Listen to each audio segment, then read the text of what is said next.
Evelyne Delia, l'une des icônes de la télévision française, plus connue comme présentatrice météo sur TF1, a vécu une vie pleine de hauts et de bas. Malgré son sourire radieux et sa voix chaleureuse à l'écran, la plus grande tristesse de sa vie fut probablement la perte de son époux bien-aimé, Philippe Maraninchi, le 11 avril 2017. Philippe, avec qui Evelyne était mariée depuis 1966, fut non seulement son partenaire de vie, mais aussi son compagnon le plus important pendant plus de 5 décennies de sa vie. Ensemble, ils ont fondé une famille, élevé leur fille Olivia et surmonté de nombreuses difficultés de la vie. La mort soudaine de Philippe, probablement due à une crise cardiaque, a laissé un vide incompressible dans le cœur d'Evelyne, une douleur dont elle parlait rarement en public, mais qu'elle ressentait toujours dans ses moments de solitude. Cette perte était d'autant plus poignante qu'elle survenait après une série d'autres épreuves dans la vie d'Evelyne. Auparavant, en 2010, sa maison de vacances avec Philippe en Normandie avait été vandalisée lors d'un cambriolage, puis complètement incendiée. Cette maison est non seulement un atout, mais aussi un lieu pour préserver ses souvenirs de famille, un endroit paisible où elle revient souvent se ressourcer après des journées de travail stressantes chez TF1. La perte de Philippe, qui l'avait accompagné dans toutes ses pertes, fut un coup dévastateur pour le cœur d'Evelyne. Dans une rare interview sur C'est à vous en 2021, elle s'était étranglée en évoquant son mari, disant que il était une partie inséparable de moi, et ses yeux semblaient contenir un ciel sombre en se remémorant les derniers jours avec lui. Cette tristesse n'est pas seulement une perte personnelle, mais aussi la fin d'un long chapitre de la vie d'Evelyne, où elle a eu un partenaire qui l'a toujours soutenue dans une carrière stressante. Femme réservée, elle ne partageait pas souvent son chagrin avec le public, mais ses proches ont déclaré qu'elle avait passé les mois qui ont suivi la mort de Philippe en silence, se tournant souvent vers ses souvenirs pour se réconforter. Cette tristesse, même cachée sous une apparence professionnelle à la télévision, reste la blessure la plus profonde de son cœur, une douleur que le temps ne peut qu'apaiser mais jamais effacer. La carrière d'Evelyne Delia a été un long et admirable parcours, depuis ses débuts à la télévision jusqu'à devenir l'un des visages les plus familiers de France. Née le 19 avril 1948 à Cologne, en Allemagne, d'un père directeur commercial français, originaire de Bordeaux, et d'une mère allemande, propriétaire d'une parfumerie, Evelyne grandit dans le 15e arrondissement de Paris en tant qu'enfant unique. Après avoir terminé ses études d'anglais à l'université Paris-III, Sorbonne Nouvelle, en 1969-1770, elle débute sa carrière à l'ORTF, Office de radiodiffusion télévision française, le 23 octobre 1968 comme présentatrice pédagogique.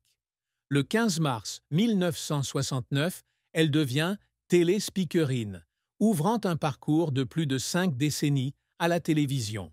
Un succès éclatant. La carrière d'Evelyne décolle véritablement lorsqu'elle rejoint TF1 après la dissolution de l'ORTF en 1975. Elle y occupe de nombreux postes, de l'animation d'émissions matinales comme À la bonne heure, Ravi de vous voir, à la co-animation de La Maison de TF1, 1982-1988, une émission très populaire sur la maison et l'art de vivre.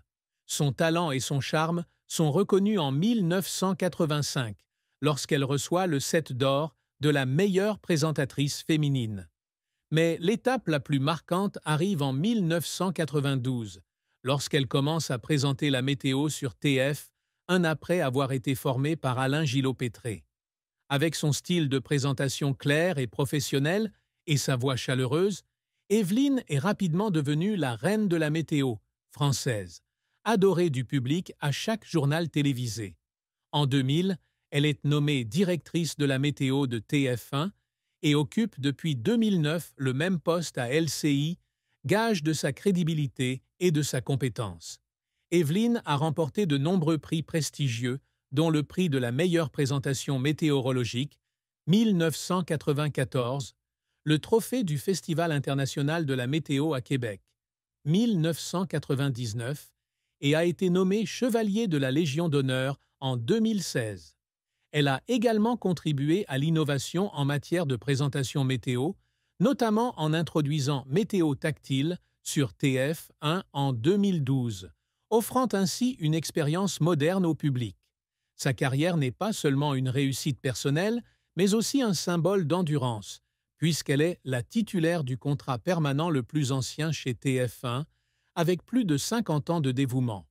Evelyne Delia ne se contente pas d'être une présentatrice météo célèbre. Elle vise toujours plus haut pour avoir un impact durable dans l'industrie de la télévision et dans la société. L'une de ses plus grandes réussites est de transformer les bulletins météorologiques en un outil pédagogique sur le changement climatique. Profondément soucieuse de l'environnement, elle a écrit le livre « C'est bon pour la planète » 2007, partageant des gestes simples que chacun peut adopter pour protéger la Terre. Elle travaille également avec le GIEC, groupe d'experts intergouvernemental sur l'évolution du climat, intégrant des messages significatifs dans ses newsletters, comme l'encouragement à la conservation de l'énergie ou à la réduction des émissions. De plus, Evelyne souhaitait s'établir comme une icône intemporelle dans l'industrie de la télévision. À 76 ans, en 2025, elle est toujours en excellente forme, de sa voix à son physique, et refuse de prendre sa retraite malgré les demandes répétées de TF1 pour qu'elle reste. Dans une interview à C'est à vous, elle a déclaré « J'adore ce métier et je veux continuer aussi longtemps que le public aura besoin de moi. » Elle s'efforce également d'inspirer les femmes dans l'industrie des médias, prouvant que l'âge n'est pas un obstacle au succès. Être nommée chevalier de la Légion d'honneur a été une étape importante, mais elle rêve toujours de recevoir une reconnaissance internationale pour sa contribution à la sensibilisation à l'environnement. Evelyne souhaite également laisser un héritage à sa fille Olivia et à ses 2 petits-enfants. Elle voulait qu'ils soient fiers d'une mère et d'une grand-mère qui étaient non seulement célèbres, mais qui avaient également vécu une vie pleine de sens. Cela l'a incitée à s'engager dans des œuvres caritatives comme SIDAction, contre le sida, et à poursuivre son engagement auprès de TF1, où elle est la plus ancienne collaboratrice en CDI. En termes d'amour et de mariage, Evelyne Delia a vécu une longue et profonde histoire avec Philippe Maraninchi, qu'elle a rencontré très jeune.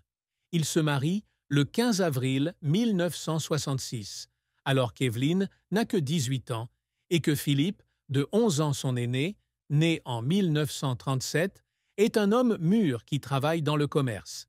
Leur mariage a duré plus de 50 ans, ce qui témoigne de la longévité et de l'amour profond entre les deux. En 1967, ils accueillent leur fille Olivia, qui deviendra plus tard avocate, et construisent ensemble une famille heureuse à Paris. Bien que le mariage d'Evelyne et Philippe ait été perçu comme idéal, il n'a pas été sans son lot de chagrin.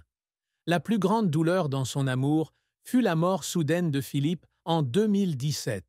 Son départ a non seulement mis fin à une relation qui a duré plus d'un demi-siècle, mais a également laissé Evelyne dans la solitude et la perte.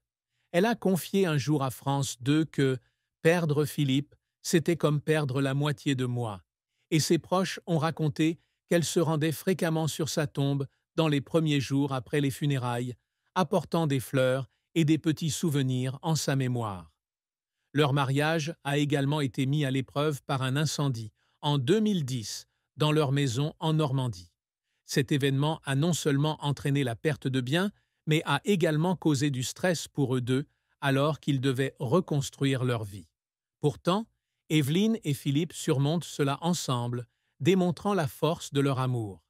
Après la mort de Philippe, Evelyne ne s'est pas remariée ni n'a rendu public ses nouvelles relations, se concentrant sur le travail et la famille.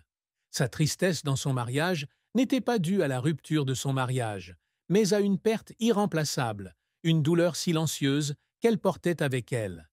Evelyne Delia, forte de plus de 50 ans de dévouement à TF1, possède une fortune impressionnante, estimée à 215 millions d'euros d'ici 2025, selon certaines sources non officielles.